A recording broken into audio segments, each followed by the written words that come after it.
ব্যবসা বাণিজ্য বিনিয়োগের সকল ধরনের আলোচনা ও তথ্য নিয়ে আমাদের প্রতি সোমবারের বিশেষ আয়োজন এশিয়ান বিজনেস 30 অনুষ্ঠানে স্বাগত। সাথে আছি আমি হাবিবুর রহমান পলাশ। আমাদের আজকের আলোচনার বিষয় বাংলাদেশ টেক্সটাইল খাত। আর এই বিষয় নিয়ে আলোচনার জন্য আমাদের সাথে স্টুডিওতে উপস্থিত আছেন এলিয়েন্ট ইভেন্ট এর সিইও রুবাইয়াত আহসান ও বাংলাদেশ টেক্সটাইল মিলস অ্যাসোসিয়েশনের পরিচালক ইঞ্জিনিয়ার মোজাফফর হোসেন। আপনাদের দুজনকে স্বাগত জানাচ্ছি আমাদের স্টুডিওতে।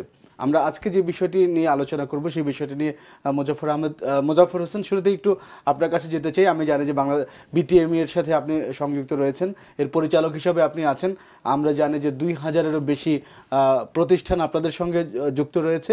আপনি একটু শুরুতেই বলবেন যে আপনাদের সেক্টরের সার্বিক পরিস্থিতি এই মুহূর্তে কোন অবস্থায় রয়েছে? ধন্যবাদ পলাশ ভাই, ধন্যবাদ জানাচ্ছি এশিয়ান টিভি কর্তৃপক্ষকে যারা আমাদেরকে আজকের এই বিজনেস ব্যবসা বাণিজ্য আলোচনায় আমাদেরকে আমন্ত্রণ জানিয়ে দুইটা কথা বলার সুযোগ দিচ্ছেন। আসলে টেক্সটাইল বিটিএমইএ বাংলাদেশ টেক্সটাইল অ্যাসোসিয়েশন এটা অত্যন্ত একটা সুনামধন্য একটা বিজনেস প্রতিষ্ঠান। আমাদের বিজনেস যারা অর্গানাইজেশন, সেই অর্গানাইজেশনের আমাদের অর্গানাইজেশন, সেখানে প্রায় 2000-এর মতো আমরা প্রতিষ্ঠানের মালিক, শিল্প প্রতিষ্ঠানের মালিক যারা আছেন আপনাদের সঙ্গে। আমাদের পরিস্থিতি এখন মোটামুটি সব দিক দিয়ে আমরা ভালো আছি। উৎপাদন বা আমরা তো মেইনলি গার্মেন্টসের যে ব্যাকওয়ার্ড লিঙ্কেজ যেটা, সেটাকে আমরা সাপোর্ট দিয়ে থাকি। তা আমাদের ভালো বলতে যেটা বর্তমান পরিস্থিতি ভালো, কিন্তু আমাদের যে একটা গোল আছে যে 2021 সেই $50 বিলিয়ন অ্যাচিভমেন্ট করার জন্য, সেই ক্ষেত্রে আমাদের কিছু ব্যারিয়ার আছে। সেই ব্যারিয়ারগুলো হলো, প্রথমেই যেটা আমরা ইনফ্রাস্ট্রাকচারের ভিতরে ইউটিলিটি, আমরা এতগুলি ইন্ডাস্ট্রির মালিক সবাই এখন অধিক আগ্রহে, মানে টাকার যোগানের কোনো অভাব নেই। ব্যাংকিং টান প্রত্যেকের হয়তো পার্সোনাল টাকা, বিদেশি ইনভেস্টমেন্ট সবই আছে, কিন্তু শুধু আমাদের গ্যাস সবচেয়ে যে ইউটিলিটি, যেটা নিরবিচ্ছিন্ন বিদ্যুৎ, সেটার জন্য প্রয়োজন গ্যাস। গভর্নমেন্ট চেষ্টা করতেছে যে বিদ্যুৎ দেওয়ার জন্য, কিন্তু সেটা এখনও নিরবিচ্ছিন্ন দেওয়ার মতো এখনও কোনো পরিবেশ সৃষ্টি হয় নাই। হ্যাঁ, সেই নিরবিচ্ছিন্ন না হলেও আমাদের সমস্যা হলো আমরা যে লেটেস্ট মেশিন ইউজ করি, সেই মেশিনের জন্য নিরবিচ্ছিন্ন বিদ্যুৎ, যেখানে 1 সেকেন্ডের জন্য বিদ্যুৎ যেতে পারবে না। বিদ্যুৎ ড্রপ করলে আমাদের মেশিনে অনেক লক্ষ লক্ষ পার্টস নষ্ট হয়ে যাবে। সেই ক্ষেত্রে আমাদের সবচেয়ে বেশি সমস্যা হলো এই বিদ্যুৎ। আরেকটা হলো আমাদের হাই রেটে আমরা আমদানি করতে হচ্ছে, লোন নিতে হচ্ছে, যেটা আমাদের সেটাও একটা 1 ডিজিটে আনা উচিত। আমরা আসলে এই প্রসঙ্গ নিয়ে আপনার সঙ্গে একটু হয়তো পরে আবার আসবো। আমি একটু রুবাইয়াত আহসান আপনার কাছে যেতে চাই। যে একজন উদ্যোক্তা হিসেবে যে প্রসঙ্গটি বললো, আমি যতটুকু জানি যে আপনি বাংলাদেশের বড় একটি ইভেন্ট নিয়ে কাজ করছেন এবং এই ধরনের আরএমজি সেক্টর নিয়েও আপনি কাজ করছেন। একজন শিল্প উদ্যোক্তা যে তার প্রবলেমগুলো বললেন, আমাদের আন্তর্জাতিক বাজারে আপনি ক্রেতাদের সঙ্গে সংযুক্ত থেকে কাজ করছেন, তাদের কাছ থেকে আমাদের সম্ভাবনাগুলো আপনি কি দেখছেন? থ্যাংক ইউ পলাশ ভাই। বেসিক্যালি আমি তো অনেক বছরই হয়ে গেল, প্রায় 18 বছর ধরে এই বিটিএমইএ এদের সাথে ইনভলভ, এবং আমার সেক্টরটা হচ্ছে এক্সিবিশন ম্যানেজমেন্টগুলো করা এদেশে। এবং আমার সৌভাগ্য যে আমি প্রায় 18 বছর ধরে বিজিএমইএ তাদের ব্যাট এক্সপোর সাথে ইনভলভ, এবং প্রায় 10 বছর ধরে বিকিএমইএর ওদের নিট এক্সপো এবং বিটিএমএ যে টেক্স বাংলা করে, এবং বিগেস্ট শো করি আমরা ডিটিডি, Dhaka textile garments machinery expo, যেটা 13 বছর শেষ করলো 14 বছরে।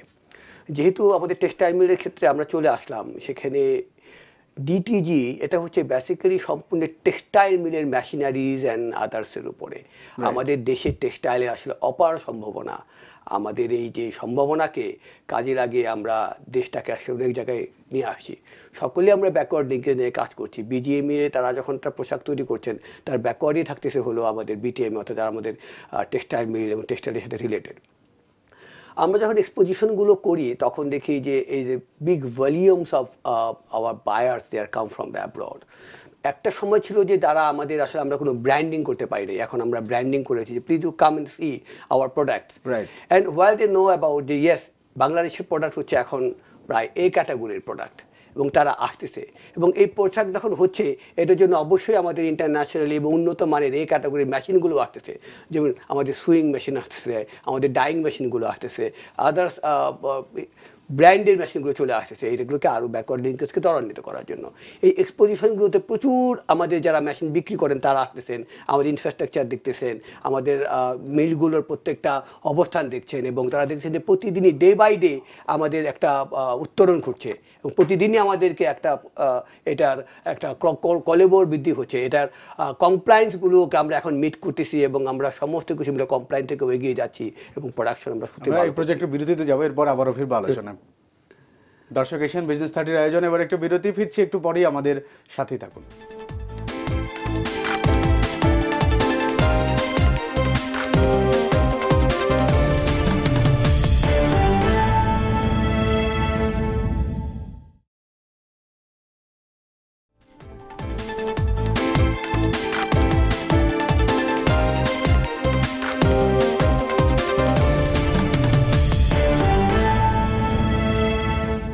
বিরতির পর আবারও ফিরে এলাম এশিয়ান বিজনেস 30-তে। আমরা কথা বলছিলাম টেক্সটাইল খাত নিয়ে। আমরা আবারও ফিরছি আমাদের অতিথির সঙ্গে আলোচনায়।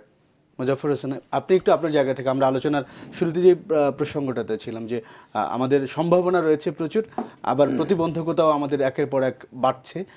আপনি যে প্রসঙ্গটায় আসলেন যে ব্যাংক ঋণের সুদের হার সিঙ্গেল ডিজিটে নামে আনা, দীর্ঘদিনের দাবি, ব্যবসায়ীদের দাবি, যারা বাংলাদেশের এখন ব্যবসার, আমি বিসিসি এর কথা বলছি, তারা একটা কমিটমেন্ট দিয়ে আসছেন যে তারা এই সুদের হার সিঙ্গেল ডিজিটে নিয়ে আসবেন। যদি এটা খুব দেরি হয় তাহলে প্রতিযোগী দেশগুলোর সাথে আসলে আমাদের টিকে থাকতে কি ধরনের প্রতিবন্ধকতায় পড়তে হবে? এখানে আসলে গভর্নমেন্টের বিসিসি আমাদের সবার দাবির পরিপ্রেক্ষিতে এখন এই সিঙ্গেল ডিজিট না হলেও এখন যে ব্যাংকের অবস্থানে 11-12 এই পর্যায়ে এসেছে, তবে অনেক ইনভেস্টমেন্ট, ফরেন ইনভেস্টমেন্ট এসে গেছে। আমি নিজেও একটা ইনভেস্টমেন্ট পেয়েছি 2,200 কোটি টাকা, সেখানে আইসিডি দিচ্ছে, তারা 5% দিচ্ছে। এরকম ফরেন ইনভেস্টমেন্ট প্রচুর আসতেছে। বাই দিস টাইমে বাংলাদেশ ব্যাংকও একটা 4,500 কোটি টাকার একটা প্রজেক্ট নিয়েছেন, যেখানে 5% ইন্টারেস্টে। সেটা কি আপনাদের সেক্টরের জন্য? শুধু ইন্ডাস্ট্রি মেশিনারির জন্য। আমাদের সেক্টর বলতে যারাই মেশিনারি আনবে, মেশিনারির জন্য, এক্সপোর্টের মেইনলি। সেখানে আপনারা কতটুকু সুবিধা পাবেন? আমরা এখনো সেগুলিতে যাইনি, কেবল ঘোষণা করছে, সেগুলি তো পাইলে তো আমাদের সুবিধে হবে। তো এটা হয়তো ফলে আরো বৃদ্ধি পাবে। তা গভর্নমেন্টের এটা তো ইন্টারেস্ট কমানো শুধু গভর্নমেন্টে প্রেশার দিয়েও করতে পারে না, এটা ব্যাংক ব্যবস্থাপনাটা আসলে মালিকদের হাতে অনেকটা নির্ভরশীল, কিন্তু কিছুটা হলেও এটা কমে আসতেছে। তো এই ক্ষেত্রে ইনভেস্টমেন্ট মানুষ করতে, টাকার তো এখন সমস্যা নাই, আমি বললাম, শুধু সমস্যা হলো অবকাঠামো, ইউটিলিটি যদি আমাদের গভর্নমেন্টের যে ভিশন, সেই ভিশনে বিদ্যুতের যদি নিরবিচ্ছিন্ন বিদ্যুৎ দিতে পারে, সেটা একটু সময় লাগবে। তো সেই ক্ষেত্রে গ্যাসের জন্য আমরা খুব সবচেয়ে প্রবলেম। আমরা বলতে পারেন যে গ্যাস কেন বিদ্যুৎ পাচ্ছে না, একটু প্রবলেম, কিন্তু গ্যাস না হলে আমাদের লেটেস্ট, যেটা আমি বলতেছি, লেটেস্ট মেশিনের যে পার্টসগুলি, ইনভার্টার, অন্যান্য কার্ড, এগুলো অনেক দামি। একটা মেশিনে যদি বিদ্যুৎ ড্রপ করে তাহলে হয়তো 8-10 লাখ টাকার ক্ষতি হয়ে যাবে। সেটা ক্ষতি হলে একটু রুবায়েত হাসান আপনার কাছে আসবো। যে প্রসঙ্গটা মুজাফফর হোসেন স্যার বললেন, আপনি আপনার জায়গা থেকে একটু যে প্রসঙ্গটা আমরা শুরুতে আনতে চেয়েছিলাম, যে আন্তর্জাতিক ক্রেতা যারা আছেন, আমি যদি বলি যে কিছুদিন আগে আপনি যে ডেনিম এক্সপো করেছেন, সেখানে আমি প্রচুর সংখ্যক বিদেশিদেরকে দেখেছি। যখন একটা অস্থিতিশীল পরিস্থিতি ছিল আমাদের বিদেশিদেরকে নিয়ে, সেই মুহূর্তে একটা সাকসেসফুলি একটা প্রোগ্রাম আমি দেখেছি আপনি করেছেন। সেই জায়গায় ক্রেতারা আমাদের দেশের পণ্যগুলি নিয়ে তাদের প্রত্যাশাকে, এবং সেটা অর্জনে আমরা আসলে আমাদের যারা ব্যক্তি রয়েছেন, যারা ব্যবসায়ী রয়েছেন, তারা কতটুকু প্রস্তুত রয়েছেন? ওকে, থ্যাংক ইউ। সেটা হচ্ছে যে আমাদের দেশে denim expo, it is a new concept ছিল। আসলে আমরা যখন বেট এক্সপো বা টেক্স বাংলা করেছি তখন ডেনিম সেপারেটলি কোনো কিছু করিনি। তো গত 2014-তে আমরা যখন ডেনিমকে লঞ্চ করলাম, তখন অনেকে ভাবতো যে বাংলাদেশের ডেনিম আসলে আমাদের ওই পর্যায়ে কিনা। তো তারা এক্সিবিশনে যখন চলে আসলো এবং প্রচুর বিদেশি বায়ার্স, আপনি জানেন হয়তো যে গত বছর একটা আমাদের দেশে একটা অকারণ ঘটে যাওয়ার ফলে লটস অফ বায়ার্স তাদের এই দেশে তাদেরকে ভিজিট করা বিভিন্ন ফ্যাক্টরি সমস্ত ক্যান্সেল করে দিল। এক্সিস্টিং যারা ছিলেন তাদের একটা তারাও চলে চলে যাওয়ার যাওয়ার হিড়িক আমরা দেখেছিলাম। এবং সেই সময় আমরা আসলে আমাদের ব্র্যান্ডিং বাংলাদেশ, অর্থাৎ আমরা বাংলাদেশ একটা ইনভেস্টমেন্টের good opportunity place, let's you come and see, যে আমাদের মেলায় তোমরা আসো, এবং তখন এটা বুঝতে সক্ষম হয়েছিলাম। এবং তারা এসেছিল, এসে আমাদের যে ডেনিমে যেটা বলেন যে নতুন একটা সেক্টর আমরা আসলে উন্মোচন করে ফেললাম, ডেনিম। বাংলাদেশের এখন knit denim and others high quality of denim, এগুলো বিদেশি ক্রেতারা সবাক হয়ে গেছে যে এটা বাংলাদেশের প্রোডাক্ট, এটা বাংলাদেশের ফ্যাব্রিক্স, এই কোয়ালিটি ফ্যাব্রিক্সটা বাংলাদেশে যাচ্ছে। এই যে নতুন করে নিয়ে আসা একটা প্রতিকূল অবস্থার মধ্যেও মানুষকে যে আসলে আনা যায় এই দেশে, আসলে আমরা যদি আমাদের কমিউনিকেশন বা আমাদের ওই যে তাদেরকে আনার যে জিনিসগুলো, সেটা যদি আমরা ঠিক মতো ফোকাস করতে পারি, আসলে এই ধরনের প্রতিবন্ধকতাই না, আসলে মেসেজটা ঠিক মতো সেই জায়গাটা আসলে গ্যাপ কোথায় রয়েছে আপনার চোখে? কোন ধরনের প্রতিবন্ধকতা বা গ্যাপ দেখা হচ্ছে? সেটা হচ্ছে আমরা অনেক কিছুকেই খুব বেশি ফোকাস করে ফেলি, আসলে ওটা না করলেও হয়। যে আমরা আমাদের যে অকারণগুলো হচ্ছে, এটা ঠিক আছে, এটা হতেই পারে, পৃথিবীর অনেক দেশে এরকম হচ্ছে, সাউথ আফ্রিকা আরও বেশি হচ্ছে, বাট তবু ওটাকে রেখে যে না তুমি আসো, আসলে যেটা তোমরা জানতেছো আসলে সেটা জিনিসটা। আমাদের আরেকটা বিরতিতে যেতে হচ্ছে, আবারও আলোচনায় ফিরবো একটু পরে। দর্শক, এশিয়ান বিজনেস 30 আয়োজনে আবার একটু বিরতি, ফিরছি একটু পরেই, আমাদের সাথেই থাকুন।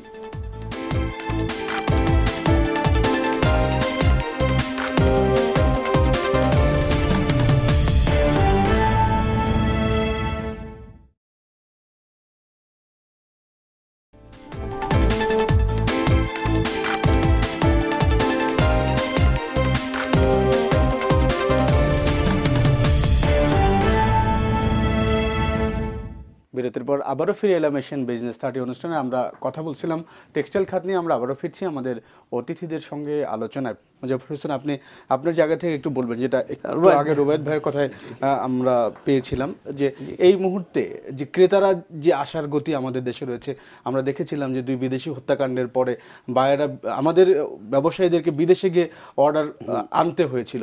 সেই জায়গা থেকে এই মুহূর্তে কি অবস্থায় আছেন আপনারা? এই ব্যাপারে আমার রুবায়েত ভাই ধরে বলবো যে আসলে আমাদের দেশে বায়ার যেভাবে আসবেন, আমাদের শুধু এই যে ভাই বলছেন, যেটা আমাদের একটা ঘটনা ঘটলেই সেটাকে ফোকাস বেশি করা হয়, কিন্তু এই সারা পৃথিবীতে, আমেরিকাতেও দেখবেন এসে অনেক ঘটনা হচ্ছে আমরা জানিই না।